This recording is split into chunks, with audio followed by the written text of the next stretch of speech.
John Louie Lastimosa boxing event, gold medalist palarong pambansa. Ako po si John Lastimosa, Mindanao.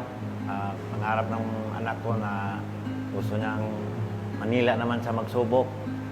Kaya sinabihan ko sa, sige, basta pag mangarap ka, dapat tuparin mo yung training, yung maaga matulog. Kaya mga training, ganun, tapos magpili na, final na to. Pagdating sa Cebu, ayun, pray lang pray, tapos mga supporting sa staff sa Taguig, hindi ko malilimutan dahil doon yung support nila sa amin. Pinahotel pa kami, para ano, dami nilang kuhan sa amin, masaya kami sa nakarating kami sa NCR team, lalo-lalo na sa Taguig. Ako po ay si Briselda M. De Losa from Signal Village National High School, NCR coach ng boxing team. It was 2 years po naging head coach po ako ng NCR team. Ngayon, napasalamat ako na si John Louie Lastimosa, isa sa mga player ng Signal Village National High School, nakamit po namin ang gold medal. Proud talaga kay John Louie kasi isang batang napaka-determinado, disiplinado pagdating po sa pag-maintain ng kanyang timbang.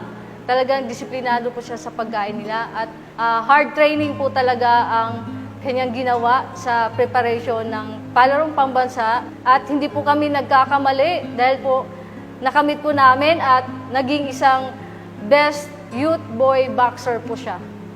Sobrang saya po.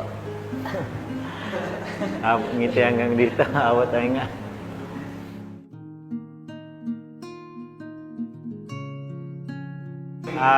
Sa payo ko, sa experience ko bilang magulang at saka may isang anak na boxer, kailangan talaga na mula parents talaga.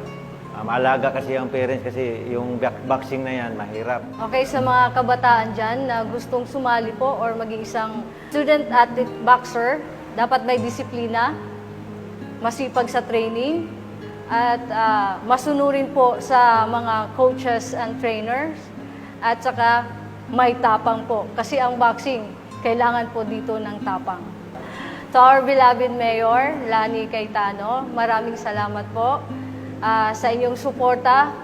Gayon din po kay Sir Bing Victoria, kay Sir Soji, our sports program supervisor. Maraming salamat po sa financial na support, sa mga equipment na binibigay niyo sa amin. Kung wala kayo, hindi namin mararating to. Maraming salamat po. Thank you po, Mayor Lani Cayetano. Salamat po talaga sa lahat. Proud Taguigueño.